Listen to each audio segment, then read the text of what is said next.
ہم تو اس امیر شریعت سید عطا اللہ شاہ بخاری کو مانتے ہیں، وہ عطا اللہ شاہ بخاری رحمت اللہ علیہ جس نے 9 سال انگریز کی جیل کاٹی، جس کو 3 دفعہ زہر دیا گیا، جس کو 3 دفعہ پھانسی کا حکم بھی ہوا، وہ عطا اللہ شاہ بخاری لدھیانہ کی جیل میں 3 سال کی سزا کاٹ رہا ہے۔ کلکتہ کے نوجوان ضمانت کرانے کے لیے آگے۔ عطا اللہ شاہ بخاری رحمت اللہ علیہ نے جیل کی سلاخوں سے کہا، او بیٹو،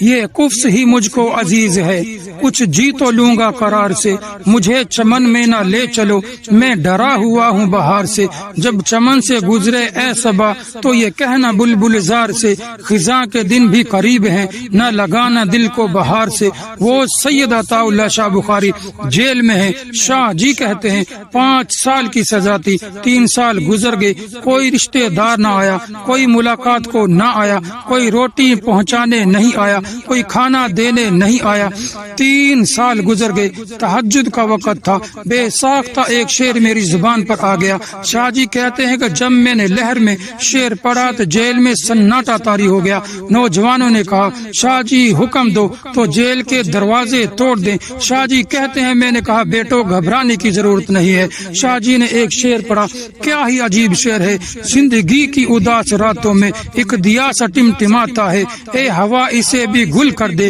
گزر چکی رات اب کون آتا ہے، اب ذکر نہ چھیڑ مستی کا، اب نام نہ لو پیمانے کا، ساقی نہ رہا تو لطف ہی کیا میں خانے کا۔ یہ میرے اکابر کی زندہ و جاوید تاریخ ہے، اگر تیرے پاس کوئی ایسی تاریخ ہے تو پیش کر، میرے پاس تو میرے اکابر کی تاریخ موجود ہے، تیرے پاس کوئی ایسا کردار ہے تو پیش کر۔ کالا پانی کے سنگلاخ چٹانوں میں کون گیا، مالٹا کے جزیروں میں کون گیا، اسکندریہ کے ساحل پر کون گیا، مچھ کی جیلوں میں کون گیا، پھانسی کے تختے کس نے چومے، جیلوں کو آباد کس نے کیا، زنجیریں کس نے پہنی، بیڑیاں کس نے پہنی، انگریز کا مقابلہ کس نے کیا، قرآن کی تفسیریں کس نے لکھی، حدیث کی شروحات کس نے لکھی، فقہ کی کتب کس نے لکھی، 14 سال جیلیں کس نے کاٹی، میاں والی کی جیل میں کس نے آ کر آزادی کے نغمے گائے، مشرق اور مغرب سے لے کر شمال اور جنوب تک